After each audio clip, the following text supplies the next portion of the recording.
کرتے رہتے ہیں، اس سے فلاں گناہ ہوا تھا، اس نے کنواری تھی، اس سے یہ گناہ ہوا تھا، جب یہ کنوارا تھا تو اس سے یہ گناہ سرزد ہوا تھا۔ لوگ آپ کو معاف کریں نہ کہیں، لیکن میرا یسوع آج بھی اپنی باہوں کو پھیلائے ہوئے میرے ڈیئر چرچ آپ کو ویلکم کر رہا ہے۔ وہ کہہ رہا ہے میری بیٹی میں تجھے معاف کرتا ہوں، میرے بیٹے میں تجھے معاف کرتا ہوں۔ وہ آج بھی آپ کو معاف کرنے کی قدرت رکھتا ہے۔ ہاللیلویہ۔ لوگوں کی طرف مت دیکھیں کہ لوگ آپ کو معاف کرتے نہ کریں، کریں یا نہ کریں، لیکن میرے یسوع نے کروس پر جان دے کر آپ کو معاف کر دیا۔ ہاللیلویہ۔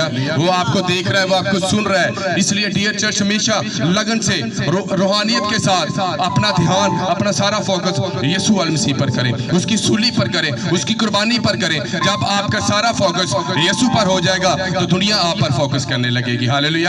جب آپ کا دھیان یسوع مسیح پر ہو جائے گا تو لوگ آپ کی طرف دھیان کرنا شروع کر دیں گے۔ ہم لوگوں کی طرف دیکھتے ہیں کہ لوگ ہماری تعریف کریں، لوگ ہمیں اپریسیشن دیں، لوگ میرے نام کو اونچا کریں۔ اس نے کہا تھا تو اپنا منہ کھول تو میں اسے برکتوں سے بھر دوں گا۔